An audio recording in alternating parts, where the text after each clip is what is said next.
ओम शांति। आज 25 जून 2021 के बाबा के मधुर महावाक्य हैं और आज की मुरली में बाबा बच्चों को कहे, बच्चे सवेरे सवेरे उठ करके बाबा को याद करने का अभ्यास डालो। जितना सवेरे उठेंगे उतनी अपनी प्रारब्ध को श्रेष्ठ बना सकेंगे। साथ ही साथ बाबा ने ये भी सावधान किया है कि दुनिया में अज्ञानी आत्माओं की जो नींद है उससे ज्ञानी बच्चों की नींद आधी होनी चाहिए। तो बाबा की श्रीमत पर चल अपने लिए ही हम नई राजधानी स्थापन करते हैं। तो बाबा कहे, मन मत पर मत के प्रभाव से स्वयं को मुक्त रखो। सुनते हैं बाबा के मधुर महावाक्य। ओम शांति। मीठे बच्चे, इस समय तुम बाप के ऊपर बलिहार जाओ तो 21 जन्म के लिए तुम सदा सुखी बन जाएंगे। प्रश्न है, ज्ञानी बच्चों को अपनी अवस्था ठीक रखने के लिए कौन सी आदत पक्की डालनी है? कौन सी आदत पक्की डालनी चाहिए? उत्तर है सवेरे सवेरे उठने की। सवेरे सवेरे उठकर बाबा की याद में बैठना है। ये बहुत अच्छी धारणा है। जो बच्चे जल्दी सोते और जल्दी उठ जाते उनकी अवस्था सारा दिन ठीक रहती है। अज्ञानियों की नींद से ज्ञानी बच्चों की नींद आधी होनी चाहिए। 10 बजे सो जाओ, 2 बजे उठकर बैठो।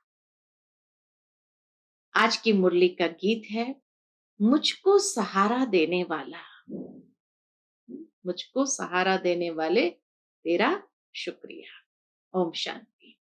बच्चे सब सन्मुख बैठे हैं तो जानते हैं हम जीव आत्माएं हैं। यहां तो जीव आत्माएं होगी ना। जब आत्मा को शरीर नहीं है तो नंगी है, उनको अशरीरी कहा जाता है। तुम तो शरीर के साथ बैठे हो। आत्मा व परमात्मा जब तक शरीर में न आए तो बोल न सके। तुम जीव आत्माएं जानती हो, अब बाप के सन्मुख बैठे हैं, हूबहू जैसे 5000 वर्ष पहले सन्मुख आए थे। बच्चे जरूर बाप से वर्षा ही लेंगे। जानते हैं हम अपने परमपिता परमात्मा बेहद के बाप के सन्मुख बैठे हैं। क्यों बैठे हैं? क्यों बैठे हैं बेहद के बाप के सन्मुख? बाप से बेहद का वर्षा लेने। जैसे स्कूल में समझते हैं, स्कूल में बच्चे समझते हैं हम टीचर द्वारा इंजीनियरिंग बैरिस्ट्री सीखते हैं, यह एम ऑब्जेक्ट रहती है। तुम बच्चे समझते हो परमपिता परमात्मा हमको ब्रह्मा के तन से बैठ राजयोग सिखलाते हैं। भगवान वाच, यह तो बच्चों को समझाया है कि भगवान निराकार को कहा जाता है। जीव आत्माएं पुनर्जन्म जरूर लेती है। कोई भी सन्यासी से तुम पूछो मनुष्य पुनर्जन्म लेते हैं तो ऐसे नहीं कहेंगे कि नहीं लेते हैं। नहीं तो 84 लाख जन्म कैसे कहते हैं? पूछो तुम पुनर्जन्म को मानते हो?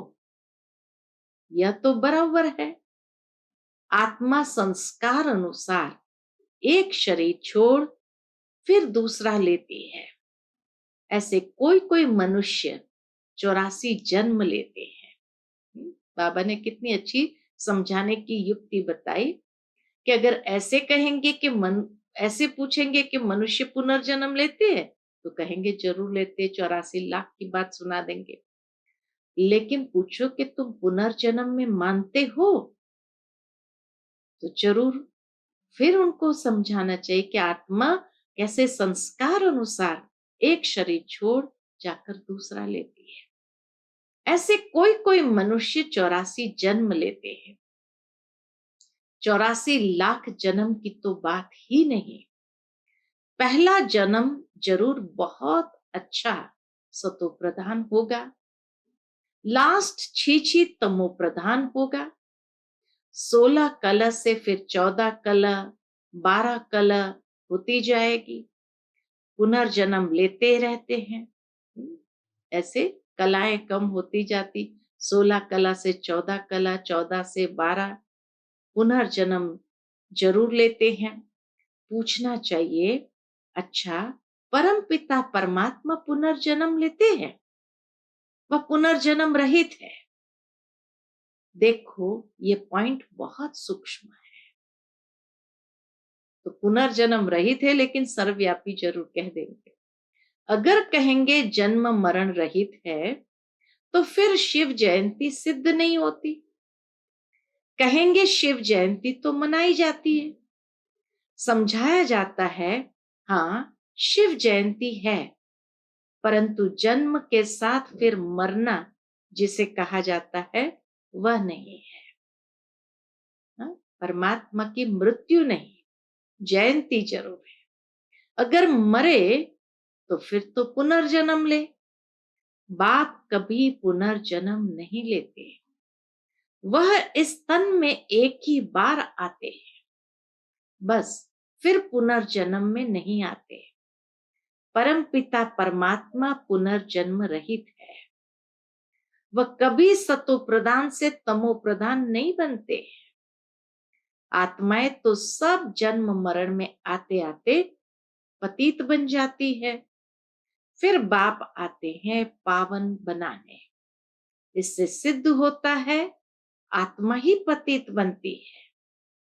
आत्मा घर से पावन आती है, फिर माया पतित बना देती है। बाप तो कभी पतित नहीं बनाएंगे। बाप कभी भी बच्चों को गंदी मत नहीं दे सकते। इस समय के मनुष्य पतित मत ही देते हैं। अब पावन बाप कहते हैं कि पतित नहीं बनो, अर्थात विकार में नहीं जाओ। रावण की मत से दुखधाम बन गया है।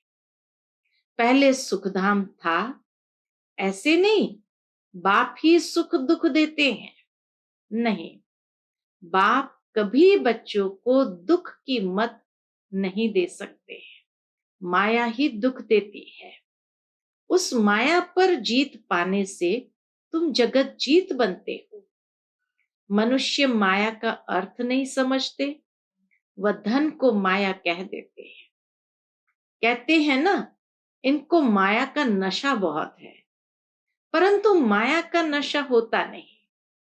वहां रावण का भूत बनाकर जलाते नहीं। सतयुग में रावण का भूत बनाकर जलाते नहीं। भूत तो दुश्मन का बनाया जाता है। रावण राज्य शुरू होता है आधा कल्प से। देह अहंकार आने से फिर और विकार आ जाते हैं। शास्त्रों में लिखा हुआ है, देवताएं वाम मार्ग में अर्थात विकारों में जाते हैं। माया के वश होने से परवश बन जाते हैं, पर मत पर चलते रहते हैं। अभी तुम चलते हो श्रीमत पर मत माना माया की मत। श्री अर्थात श्रेष्ठ मत है बाप की, वह है रावण की मत, पर मत। इसलिए बाप ने कहा है, आसुरी संप्रदाय सब रावण की जंजीर में बंधे हुए दुखी है। पर मत के कारण ही सब आसुरी संप्रदाय रावण की जंजीर में बंधे हुए दुखी है।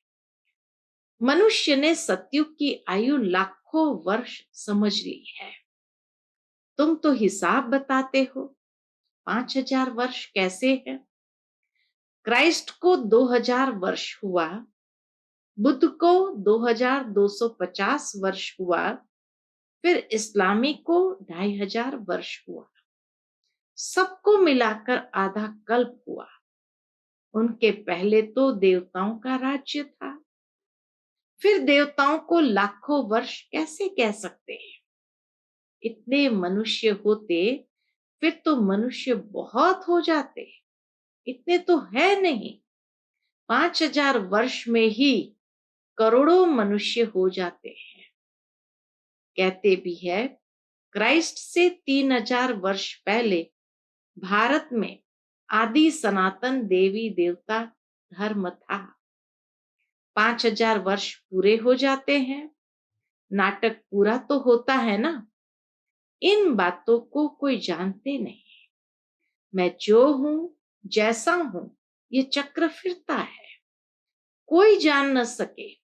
बाप ही समझाते हैं।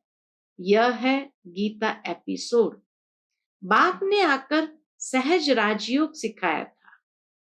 बाबा बुढ़ियों को भी समझाते हैं। क्या समझाते हैं? ये बहुत सहज बात है, सिर्फ बाप और वर्षे को याद करना है। बच्चा पैदा हुआ, गोया वारिस पैदा हुआ।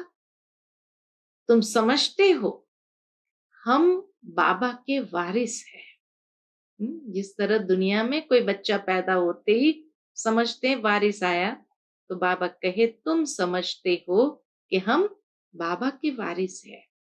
5,000 वर्ष बाद फिर से मिलने आए हैं। ये बड़ी गुप्त बातें हैं। बाबा पूछते हैं आगे कभी मिले हो? कहते हैं हाँ बाबा। आत्मा इस मुख द्वारा कहती है हम 5,000 वर्ष पहले आपसे मिले थे। आप इस तन द्वारा शिक्षा देने आए थे। जो पक्के पक्के बच्चे हैं समझते हैं हम बाबा से बेहद का वर्षा लेने बैठे हैं। हम बाबा से बेहद का वर्षा लेने यहाँ बैठे हैं। हम बेहद के बाप के बने हैं ब्रह्मा द्वारा। बाप कहते हैं मुझे पहचानते हो? पूछते बाबा कितना प्यार से, बच्चे मुझे पहचानते हो? मैं तुम्हारा बाप हूं। तुम कहेंगे हाँ बाबा, हम आत्माओं के आप परमपिता परमात्मा बाप हो। बाप भी कहते हैं तुमको हमने स्वर्ग में भेजा था, वर्षा दिया था, फिर माया ने छीन लिया, फिर अब मैं देता हूं। पूरा साइकिल आ गया। पहले बाबा ने दिया था, फिर माया ने छीन लिया, अब बाबा कहे मैं फिर से आकर के देता हूं। माया वर्षा छीनती है और बाप दिलाते हैं। यह अनेक बार खेल हो चुका है। यह खेल बाबा कहे अनेक बार हो चुका है और होता रहेगा। अंत नहीं है। बाप के बनते हैं फिर कोई सगे, कोई लगे, कोई सौतेले, कोई मातेले बनते हैं। कच्चे पक्के तो है ना। पक्कों को भी कभी माया एकदम जीत लेती है। आज पक्के हैं, लेकिन बाबा कहे पक्कों को भी कभी माया एकदम जीत लेती है। बच्चे कहते हैं बाबा हम जब तक जिएंगे आपसे वर्षा लेते रहेंगे। विकर्मों का बोझा सिर पर बहुत है, तो जितना तुम याद में रहेंगे उस योग अग्नि से तुम पाप आत्मा से क्या बनते हो? पाप आत्मा से पुण्य आत्मा बनते जाएंगे। आग चीज को पवित्र करती है। आग में कोई भी चीज डालो तो अशुद्धि जल जाती, शुद्ध हो जाती है, पवित्र करती है। तुम्हारी है योग अग्नि। यह बेहद का यज्ञ है। बेहद के सेठ ने बेहद का यज्ञ रचा है। इतने वर्ष कोई भी यज्ञ चलता नहीं है। 68 रोज का वह एक मास के लिए यज्ञ रचते हैं। तुम्हारा यह यज्ञ तो कितने वर्षों से चल रहा है? पूछते बाबा, यह यज्ञ तुम्हारा कितने वर्षों से चल रहा है? बाप तो सुनाते रहते हैं, कहते हैं भूल मत जाना, सिर्फ मुझे याद करो तो तुम्हारे जन्म जन्मांतर के विकर्मों का बोझा कटता जाएगा। भगवान उवाच, मुझ अपने बाप को याद करो, जरूर आया हुआ है। तब तो कहते हैं ना, भगवान आया हुआ है, अधर्म का समय, तब तो कहते हैं ना, बाप कहते हैं अब तुमको वापस जाना है। तुम्हारी आत्मा इस समय बहुत पतित है। अब तुम जानते हो, योग से हम पावन बनते जाएंगे। तुम्हारी जो प्रतिज्ञा है, कौन सी प्रतिज्ञा, कि आप जब आएंगे तो और संग तोड़ तुम संग जोड़ेंगे, तुम पर वारी जाएंगे, स्त्री पुरुष पर और पुरुष स्त्री पर बलिहार होते हैं। यहाँ है बाप पर बलिहार जाना। शादी में एक दूसरे पर बलिहार जाते हैं ना। अब बाप कहते हैं तुमको कोई मनुष्य पर बलिहार नहीं जाना है। तुम्हारी प्रतिज्ञा है, आप पर बलिहार जाऊंगी। बाबा भक्ति मार्ग की उस प्रतिज्ञा को याद दिलाते, आप हमारे पर बलिहार जाओ तो 21 जन्म तुमको सदा सुखी बनाऊंगा।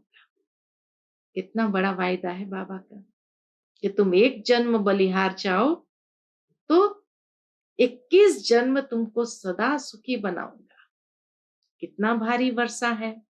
श्रीमत से तुम श्रेष्ठ बनेंगे, ये भूलो मत। लक्ष्मी नारायण का चित्र भी घर में रख दो। हम बाप से ये वर्षा ले रहे हैं। बाप परम धाम से आए हुए हैं, परंतु माया चील भी कम नहीं है। आज बाबा ने माया को कहा, माया चील है, जो चील भी कम नहीं है। सबकी बात नहीं है, परंतु नंबरवार है। कोई तो एकदम भूल जाते हैं कि हम बाप से वर्षा लेते हैं।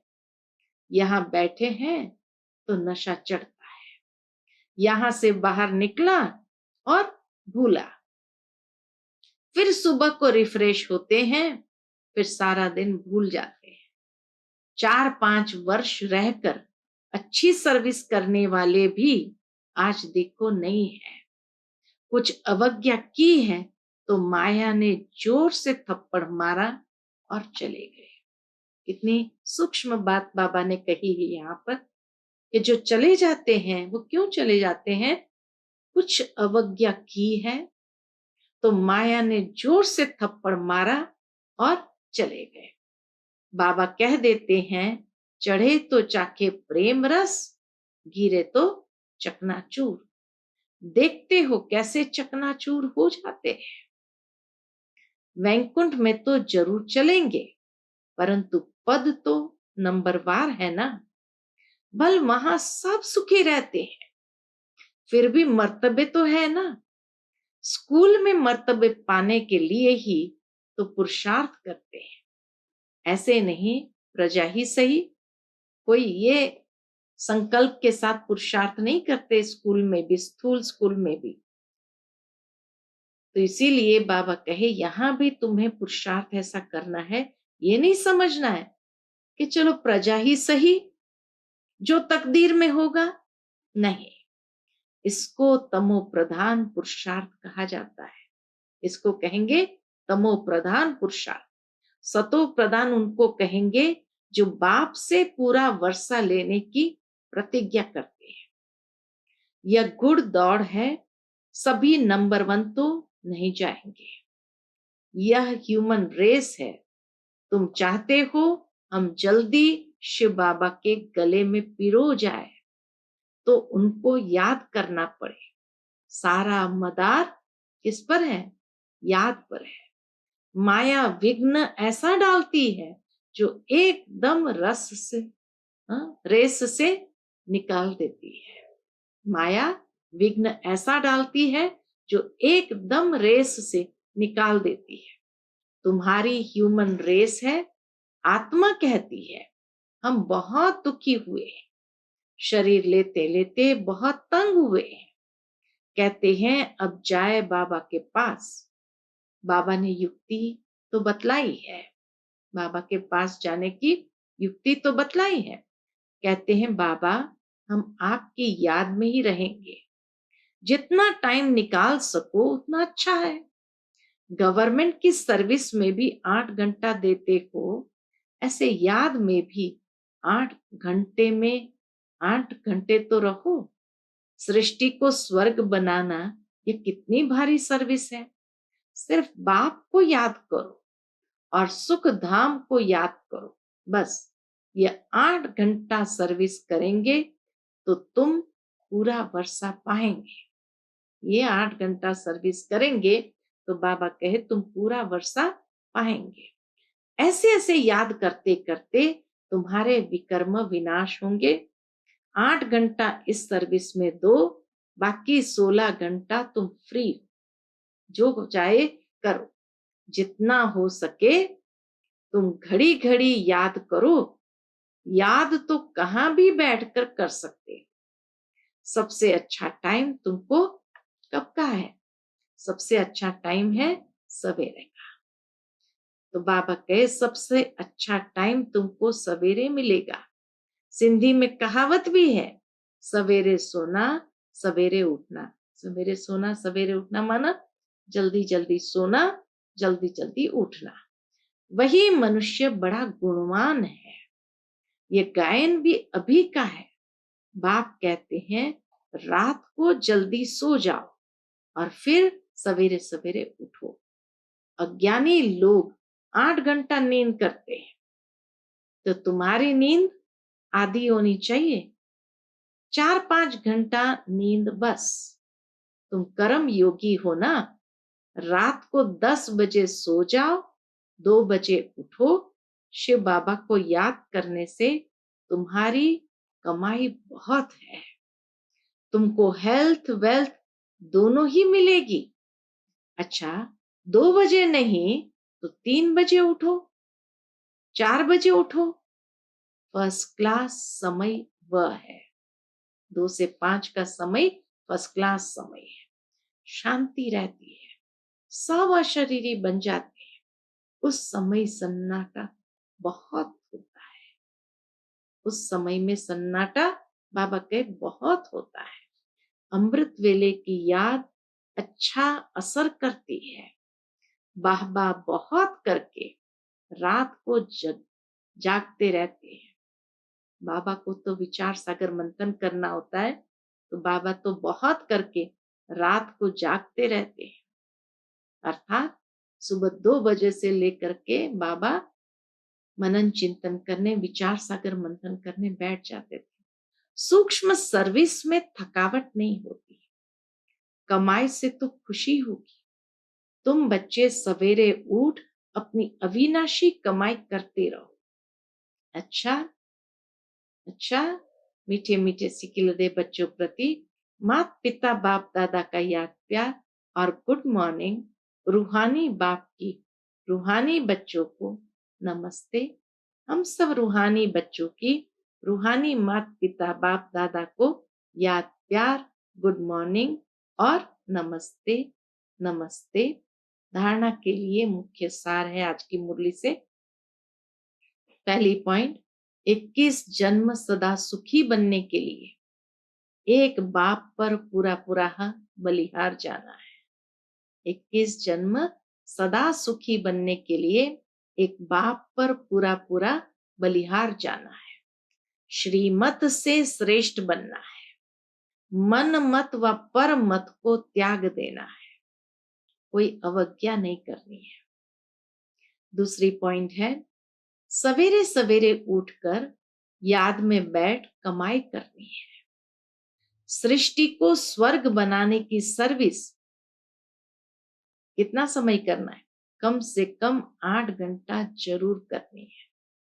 आज का बाबा का मधुर वरदान है, देह के भान को अर्पण कर समर्पण होने वाले योग युक्त बंधन मुक्त भव। देह के भान को अर्पण कर समर्पण होने वाले योग युक्त बंधन मुक्त भव। जो देह अभिमान को अर्पण करता है उनका हर कर्म दर्पण बन जाता है। जो देह अभिमान को अर्पण करता है उनका हर कर्म दर्पण बन जाता है। जैसे कोई चीज अर्पण की जाती है तो वह अर्पण की हुई चीज अपनी नहीं समझी जाती है। तो देह के भान को भी अर्पण करने से जब अपनापन मिट जाता है तो लगाव भी मिट जाता है। उन्हें ही संपूर्ण समर्पण कहा जाता है। ऐसे समर्पण होने वाले सदा योग युक्त और बंधन मुक्त होते हैं। सदा योग युक्त और बंधन मुक्त होते हैं। उनका हर संकल्प, हर कर्म युक्ति युक्त होता है।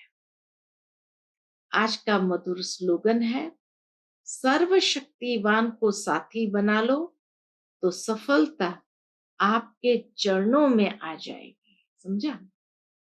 इतनी सुंदर बात स्लोगन में भी कही गई, सर्वशक्तिमान को साथी बना लो तो सफलता आपके चरणों में आ जाएगी। अच्छा, Om Shanti. To watch Peace of Mind channel videos on YouTube, subscribe us on youtube.com/tvpeaceofmind. Just a click for a peaceful life.